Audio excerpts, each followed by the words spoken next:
ପ୍ରଥମେ ତ ଗୋଟେ କଥା କହିବି ବିଡୋ ହବାକୁ ଯୋଗ୍ୟ ନୁହଁ ସିଏ। ହୁଁ ତ କେମିତି ଚାକିରି ଦେଇଛନ୍ତି ମୁଁ ସେୟା ଭାବୁଛି। ତହସିଲ କାର୍ଯ୍ୟ କଣ କରୁଥିବେ ସବ ରେଜିଷ୍ଟ୍ର କାର୍ଯ୍ୟ କଣ କରୁଥିବେ ଯେତେବେଳେ ତାଙ୍କ ଘରେ ଜଣଙ୍କ ଘରେ ପାଟି ମୁଣ୍ଡ ହଉଛି ସିଏ ପଳାଉଛନ୍ତି ଘର ଛାଡିକି ଘର ଖୋଲା କରିଦେଇକି। ତ ଏଇଠି ତାଙ୍କ ଯୋଉ କଥା କହୁଛନ୍ତି ପାଟି ଖନି ବାଜି ଯାଉଛି ଏଇଟା କଣ ଗୋଟେ ବିଡୋର କ୍ୱାଲିଟି। ବିଡୋ ପାଠ ଯଦି ପଢୁନାହାନ୍ତି ତାହେଲେ ବିଡୋ ଦାୟିତ୍ୱରେ କାହିଁ ଅଛନ୍ତି ମନା କରିଦଉନାହାନ୍ତି ମୁଁ ଏତେ ଦାୟିତ୍ୱରେ ନେଇପାରିବିନି।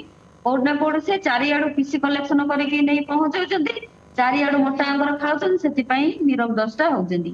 ମୁଁ ତାଙ୍କ ସହିତ ଆଗ୍ରିମେଣ୍ଟ କରୁଛି ତ ଆଗ୍ରିମେଣ୍ଟ ନୁହଁ ମୁଁ ତାଙ୍କୁ ସିମ୍ପଲ ଜିନିଷ ପଚାରୁଛି ଆମର ବିଲ୍ କାହିଁ ହଉନି ସେ ମତେ ଉତ୍ତର ନ ଦେଇ ସେ ସାଇଡରେ ପ୍ରଶାନ୍ତ ସେଠୀକି ଉତ୍ତର ଦଉଛନ୍ତି ପ୍ରଶାନ୍ତ ସେଠୀ ତାଙ୍କର ଅଥରିଟି। ପ୍ରଶାନ୍ତ ସେଠୀ କିଏ ସେଠି ସେ ଗୋଟେ ସାଧାରଣ ମଣିଷଟେ। ଆମେ ହଉଛୁ ଜନପ୍ରତିନିଧି ତମେ ଆମକୁ ଜବାବ ଦେଇ ପାରୁନ ମୁଁ ଗଲା ବେଳକୁ କଣ ଲୁଚିକି ପଳେଇବେ ଗାଡିରେ ମୁଁ ଦୁଆର ମୁହଁରେ ପହଞ୍ଚିବି ଗାଡିରେ ବସିକି ପଳେଇବେ। ଯଦି ସାମ୍ନା କରିପାରୁନ ସସାହସ ନାହିଁ ତାହେଲେ ରିଜାଇନ ଦେଇଦିଅ କି ନାଇଁ ମୁଁ ତୁଲେଇ ପାରୁନି। ଆପଣ ଚାରି ଚାରିଟା ଦାୟିତ୍ୱରେ ଭାରକୁ ନେଇକିରି ଆପଣ ମୁଣ୍ଡେଇକି ଯୋଉ ବୁଲୁଛନ୍ତି ଏଟା କଣ ପାଇଁ କଣ କ୍ରେଡିଟ ନବୁ ଆମେ ଆମ ଏଠି ଯୁବପିଢି ମାନେ ବୁଲୁଛନ୍ତି ଚାକିରି ବାକିରି ପାଇ ପାରୁନାହାନ୍ତି। ପାଠଶାଢୀ କିରି ବେକାର ହେଇ ବୁଲୁଛନ୍ତି ଏଇଭଳିଆ ଲୋକଙ୍କୁ ଆଣି ଗାଦିରେ ବସେଇବି ଏଇଭଳିଆ ଲୋକ ଏଇ ଲୋକଙ୍କର ଏଇ ଉପାର୍ଜନ କରିବେ। ଲୋକ ସେ 100 ଲୋକ ବହିଥିବେ ତହସିଲ କତିରୁ ବ୍ଲକ କତିରୁ ସବ ରେଜିଷ୍ଟ୍ରାର ଅଫିସ କତିରୁ ବିଡିଓ ମହୋଦୟ ଯାଇଥିବେ ବୁଲିବାକୁ କୋଉଠି ଡେଭଲପମେଣ୍ଟ କାମ ହେଲା। ଏଇଭଳିଆ ହଉଛି ବ୍ୟବସ୍ଥା ବିଡିଓ କିଛି ଜାଣିନାହାନ୍ତି ବିଡିଓ ବି ଅକ୍ଷର ବି ଜାଣିନାହାନ୍ତି। କ୍ଲରିକାଲ ପୋଷ୍ଟ ପାଇକିରି ଦେଇଛନ୍ତି ତହସିଲଦାର। ସୁସ୍ଥ ତ ଅନୁଭବ କରୁଛି କିନ୍ତୁ 100% ସୁସ୍ଥ ନାହିଁ କୋଉଠି ନା କୋଉଠି ଏନର୍ଜି ବହୁତ ଡାଉନ ହେଇଯାଇଛି ତଥାପି ମତେ 2-3 ଦିନ ଲାଗିବ ଫୁଲ ରିକଭରି ହବା ପାଇଁ। ସନ୍ତୁଷ୍ଟି ଏଥିରେ କଣ ହେବି ଯିଏ ମୁଖ୍ୟ ଅଭିଯୁକ୍ତ ଆଇଆଇସି ମତେ ଯୋଉ ବିନା କାରଣରେ ବିଡିଓ କଥାରେ ବିଡିଓ ତ ପାଟିରୁ ଖନି ବାହାରୁଛି ଆଇଆଇସି ଟିକେ ପଚାରୁନାହାନ୍ତି ମତେ କୋଉ ଗ୍ରାଉଣ୍ଡରେ ସେ ଗାଡିରେ ପୁରେଇ ଯୋଉ ଥାନାକୁ ନେଇକି ଯାଇଥିଲା ମହିଳା ମାନଙ୍କୁ ଲଗେଇକି ଯୋଉ ମାଡ ମରେଇଥିଲା ସେ କୋଉ ଗ୍ରାଉଣ୍ଡରେ ମତେ ନେଇଥିଲା ବିଡିଓ ତ ଏଫଆଇଆର କଲେ 6ଟା ବେଳେ ଆଉ ବିଡିଓ ଯୋଉ କହୁଛନ୍ତି ଏଫଆଇଆର କଲେ ବୋଲି ସେ କଣ ତାଙ୍କୁ ମିସବିହେଭ କରୁଛନ୍ତି ତାଙ୍କୁ ଟାଣି ଘୋଷାରି ପକେଇଥିଲି ନା କଣ?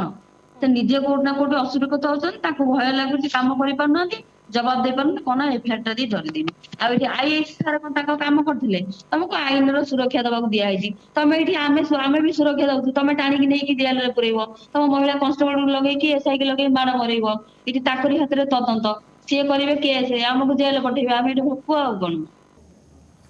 ଏଥିରେ ଟୋଟାଲ ମୁଁ ସମ୍ପୂର୍ଣ୍ଣ ଦାୟୀ ମୁଁ ଏଠି 3ଟି ବ୍ୟକ୍ତି କି କରିବାକୁ ଚାହିଁବି ପ୍ରଥମେ ଯିଏ ହଉଛନ୍ତି ମାଷ୍ଟର ମାଇଣ୍ଡ ମହାକାଳପଡା ବିଧାୟକ ହୁଁ ସେକେଣ୍ଡ ହଉଛନ୍ତି ଆମର ବିଡିଓ ହୁଁ ଥାର୍ଡ ହଉଛନ୍ତି ଆଇଆଇସି ଏଇ ହୁଁ 3 ଜଣ ଜିନିଷ ଏଇ ଜିନିଷକୁ କ୍ରିଏଟ କରିଛନ୍ତି ବଟ ଏଇଟା ମ୍ୟାନେଜ ନ କରି ପାରି ବାଉଳା ଚାଉଳା ହଉଛନ୍ତି। ହୁଁ ଆଉ ପ୍ରଶାନ୍ତ ସେଠୀ ସିଏ ତ ତାକୁ କଣ ଏମଏଲ ର ପାଣ୍ଡିଆନ କହୁଛନ୍ତି ସେ ତ ମନେ ମନେ ଭାବୁଛି ମୁଁ ମୁଖ୍ୟମନ୍ତ୍ରୀ। ଯୋଉ କହିଲେ ଗୁଣ୍ଡା ସହିତ ମୁଁ ଆଡ କରିବି ବେଗ ବୁହା ଆଉ କୁଜି ନେତା ହୁଁ 3ଟା ଟ୍ୟାଗ ତାଙ୍କଠୁ ହିଁ ଲାଗିବ ହୁଁ ସେ ଯୋଉ ଆସି କହୁଛନ୍ତି କି ଏଠି ଯାତ୍ରା ଚାଲିଛି ସେ କଣ ସେଠି ପାଲା କରୁଥିଲେ? ବିଡିଓ ତାଙ୍କ ପାଲା ଦେଖୁଥିଲେ ଆମେ ଯାତ୍ରା କରୁଥିଲୁ ସେ ପାଲା କରୁଥିଲେ ବିଡିଓ ଏଠି କଣ ଦର୍ଶକ ତାଙ୍କ କାମ ସେ ସଠିକ ଢଙ୍ଗରେ କରୁନାହାନ୍ତି ଯଦି ବ୍ଲକ ଭିତରେ କିଛି ଗଣ୍ଡଗୋଳ ଭଲ ମନ୍ଦ ହଉଛି ତାକୁ ସମାଧାନ କରିବା ଦାୟିତ୍ୱ ବିଡିଓର ବିଡିଓ ପାଖକୁ ଆମେ ସମସ୍ୟା ନେଇକି ଯାଇଛୁ ଆମ ସମସ୍ୟାର ସମାଧାନ ନ କରିକି ଏଠି ବାଉଳ ଚାଉଳ ହେଲେ କଣ ହବ?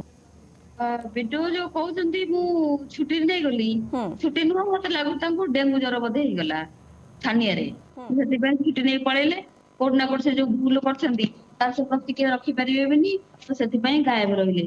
ମହାକାଳପଡାରେ ଯୋଉ ଅସନ୍ତୋଷ ହେଇଛି ସାଧାରଣ ଲୋକମାନଙ୍କୁ ସେ ଫେସ କରିପାରିବେନି ସେଥିପାଇଁ ସେ ଛୁଟି ନେଇକି ଯାଇଥିଲେ ସେ ଭାବୁଛନ୍ତି ମୁଁ ବିଧାୟକ ଛତ୍ର ଛାୟାରେ ରହିଯିବି କିନ୍ତୁ ଯେପର୍ଯ୍ୟନ୍ତ ବିଡିଓ ସସ୍ପେଣ୍ଡ ନ ହେଇଛନ୍ତି ସେ ପର୍ଯ୍ୟନ୍ତ ଜୋରଦାର ଆନ୍ଦୋଳନ ଜାରି ରହିବ ଭାବନ୍ତୁ ମହାକାଳପଡା ବ୍ଲକ ର ଯୋଉ ଡେଭଲପମେଣ୍ଟ କାମର କୋଉ ଭଳିଆ ଅବସ୍ଥା ଥିବ ବିଡିଓ ଯୋଉ ମୁହଁ ଫୁଟାଣି ଗପୁଛନ୍ତି ତାକୁ ମାଗିଲେ 31ଟା ପଞ୍ଚାୟତର ଲିଷ୍ଟ ଦେବେ କେତେ ଡେଭଲପମେଣ୍ଟ କାମ ପଡିକି ରହିଛି ପଇସା ସାଙ୍ଗସନ ହେଇକି କେତେ ଡେଭଲପମେଣ୍ଟ କାମ ହେଇଛି କେତେ ଡେଭଲପମେଣ୍ଟ କାମର ବିଲ୍ ଦିଆଯାଇନାହିଁ ଆଉ ଯୋଉ ବିଲ୍ ଦିଆଯାଇନାହିଁ ବିଲ୍ ଦିଆଯାଇନାହିଁ ଆପଣ ଦେଖିବେ ବି ଏମବି ରେ ସବୁ ସାଇନ ରହୁଛି ଯେ ମାନଙ୍କର ଏଇ ମାନଙ୍କର ବିଲ୍ 6 ମାସ 4 ମାସ ଧରିକି ପଡିକି ରହୁଛି ହେଇପାରୁନି ହୁଁ ଆଉ ଏଠି ବିଡିଓଙ୍କୁ ତ କାମ ଆସୁନି ସେ ତ ଯାହା ଉପରୁ ଇନଷ୍ଟ୍ରକ୍ସନ ଆସିବ ଆମେ ତ ଡାଇରେକ୍ଟ କହିବେ ଆଜ୍ଞା ମତେ ଉପରୁ ଚିଠା ଆସିନି ମୁଁ କରିପାରିବି ନାହିଁ ଯଦି କରିପାରିବି ନାହିଁ ଆପଣ କାଇଁ ବିଡିଓ ସିଟରେ ବସୁଛନ୍ତି ଆପଣ ଛାଡି ପଳାନ୍ତୁ ଯାଇ ଗାଁରେ ଚାଷ ବାସ କରନ୍ତୁ ପରିବାର ପୋଷନ୍ତୁ ଲୋକ ବି ଆପଣ ଚାଷ ବାସରେ ଖାଇକି ବଞ୍ଚିବେ।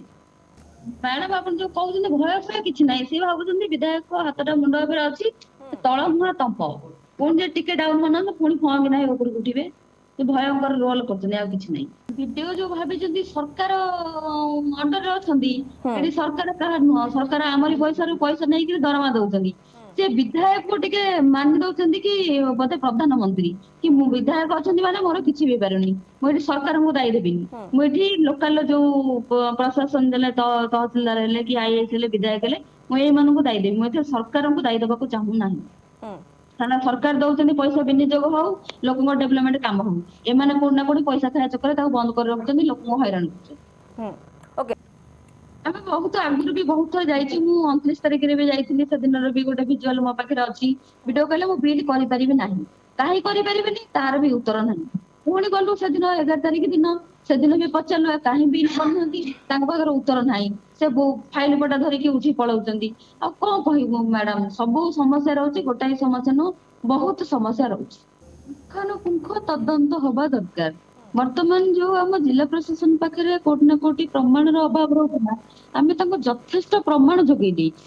ଯୋଉ ଭିଡିଓ ସବୁ ରିଲିଜ ହେଇଛି ପୁରା ଷ୍ଟାର୍ଟିଂ ରୁ ଏଣ୍ଡ ପର୍ଯ୍ୟନ୍ତ ଭିଡିଓ ଅଛି, ତାକୁ ଯଦି ଇନଭେଷ୍ଟିଗେସନରେ ସେ ଭିଡିଓ ସବୁ ନିଆଯାଏ, ପୁରା ପ୍ରପର ପୁଙ୍ଖାନୁପୁଙ୍ଖ କରିଦେଲେ ପୁରା ପାର୍ଟ ବାଇ ପାର୍ଟ ସବୁ ଜଣା ପଡିଯିବ କିଏ କଣ କରୁଛି, କାହାର କଣ ଭୂମିକା ରହିଛି। ଏଥିରେ କ୍ଷୀର କ୍ଷୀର ପାଣି ପାଣି ବାଟରେ ହେଇଯିବ। ତ ତମେ ଠିକ କଥା, ସେମାନେ ତ ଫୋନ ଛଡେଇ ନେଇ ପାଇଲେନି। ଲାଷ୍ଟ କୁ ଆମର ମୁଖ୍ୟମନ୍ତ୍ରୀ ଯୋଉ ଅଛନ୍ତି ମହାକାଳପଡା ଆଇଆଇସି, ତାଙ୍କୁ ତ ମୁଖ୍ୟମନ୍ତ୍ରୀ କହି ତ ମନ ମନ ଭାବୁଛନ୍ତି, ସିଏ ଆଇଲେ ତାପରେ ଷ୍ଟାଫ ଲଗେଇକି ଗାଡିରେ ପୁରେଇକି ମୋବାଇଲ ଛଡେଇକି ନେଲେ ଆଉ କଣ। ପ୍ରତିନିଧି ମାନେ ବି ଆସିଛନ୍ତି, ସାଧାରଣ ମାନେ ବି ବହୁତ ମାତ୍ରାରେ ଆସିଛନ୍ତି। ମୁଁ ସମସ୍ତଙ୍କୁ ମୋ ହୃଦୟରୁ ବହୁତ ବହୁତ ଧନ୍ୟବାଦ ଦବାକୁ ଚାହିଁବି। ସେମାନେ ମତେ ଏତେ ସାରା ଭଲ ପାଇବା, ଏତେ ସାରା ଆଶୀର୍ବାଦ ଦେଇଛନ୍ତି, ଯାହା ଫଳରେ ମ୍ୟାଡାମ ମତେ ଆଉ ଗୋଟେ ଆହୁରି କଥା, ମେଣ୍ଟାଲି ହେଲି। ସେମାନେ ତାଙ୍କ ମାନବିକତା ଦେଖେଇ ମୋ ପାଖରେ ପହଞ୍ଚନ୍ତି। ମୁଁ ପୋଲିସ କି କାମୁଡିଥିଲି, ପୋଲିସ କଣ ହାତ ଆଣି ମୋ ପାଟିରେ ଗେଞ୍ଜୁଥିଲା? 3 ଜଣ ସେଠି ଥିଲେ, ମତେ ଗଡେଇ ପଡେଇକି ମାରିଲେ।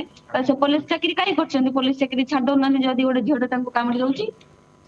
ତାଙ୍କ ଡ୍ୟୁଟି ସେ କଣ ପାଇଁ ମତେ ନେଇଥିଲେ ମାନେ ସେଠିକି? ଗୋଟେ ବାଟ ହିଁ କିଛି ନଥିଲା। ସୋସିଆଲ ମିଡିଆରେ ଯେତେ ଜୋରେ ଭାଇରାଲ ହେଇଥିଲା ତାଙ୍କ କାଣ୍ଡ କାରନାମା, ସେ ନିଜକୁ ବଞ୍ଚେଇବା ପାଇଁ ତାଙ୍କ ଆଡୁ ଗୋଟେ ବାହାନା କରିକିରି ଏଠି ଇସ୍ୟୁ କରିଥିଲେ। ତାର ତ ସେମିତି କିଛି ଫାଇନାଲ ହେଇନି, ହେଇଯିବ, ଲାଗିଯିବ କାଲି ପରଦିନ ଆଡକୁ। ନିଶ୍ଚିତ ଭାବେ